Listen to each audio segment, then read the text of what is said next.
U.S. President Donald Trump says that he'll leave the White House if the Electoral College votes for his rival Joe Biden to be the winner of the disputed election. He made the comments after a Thanksgiving Day address to U.S. troops at the White House. Now, this is the closest that the U.S. president has come to conceding defeat in the November 3rd election. The U.S. media declared Biden winner of the election after projecting that he'll receive 270 electoral votes required to enter the Oval Office. Trump and some of his fellow Republicans claim vote was rigged in favor of Biden and have filed several lawsuits to try to overrule election results. Electoral College is due to vote on December 14th to officially decide the outcome of the presidential vote.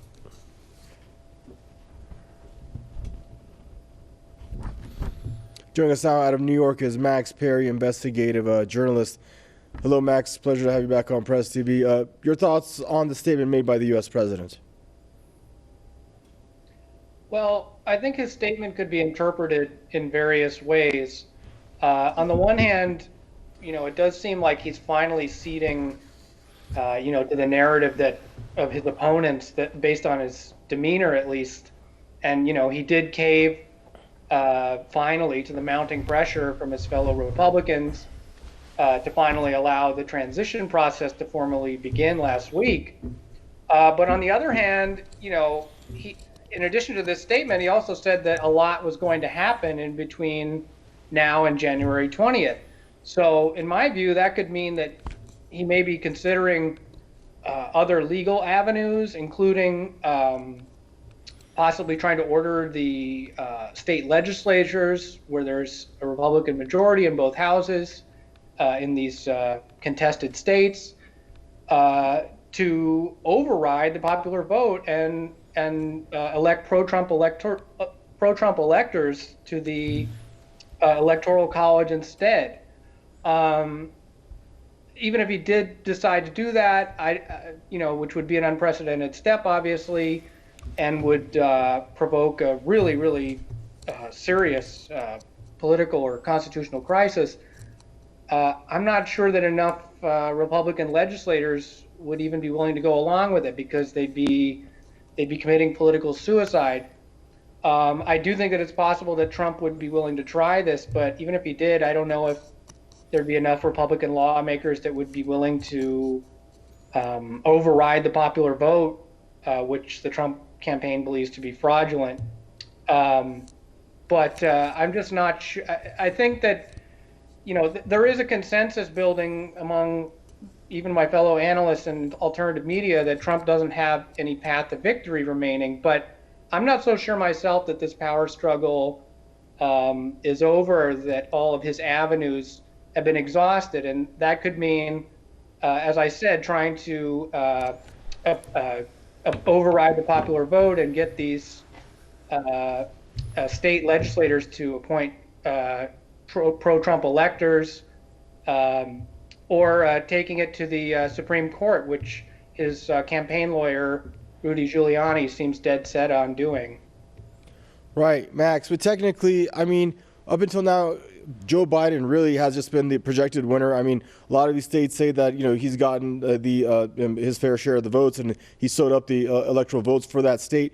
But technically, December 14th is when the Electoral College makes that determination officially. So really, Trump is kind of not really too far off by saying, okay, then I will, basically concede and pack my stuff and be leaving the White House, because that's when, the fat lady sings.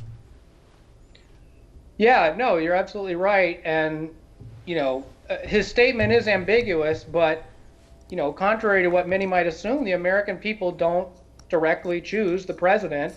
And the determination of the winner is not when the media declares the winner, or if Trump were to concede. It's election day itself is only voting for the electors from each state, and then the governors draw up a list to the Electoral College once all the votes have been tallied, and then the electors meet in December. And the fact that it is so indirect, it's this election, has really underscored how many people believe the U.S. Electoral system to be extremely archaic and obsolete and non-democratic. It's funny you should say that because come December 14th, the electors could give it to Donald Trump and they would be within the full constitutional right to do so. It may be breaking away from standard operation policy, but guess what? It'd be legal under the U.S. Constitution. Right, but I think up until this point, the post-election chaos that a lot of people were predicting in the months leading up to the election has been sort of anticlimactic, and it hasn't really materialized. But if Trump were to actually do this, I think that this would provoke an absolutely unprecedented political crisis where you'd see popular protest and chaos, the likes of which I've never seen, and would maybe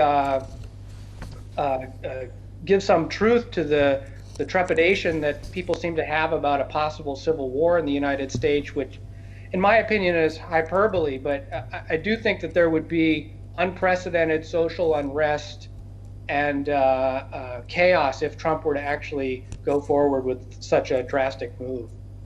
Thank you, Max. Always a pleasure to have you on. Out of New York, Mr. Max Parry, investigative journalist.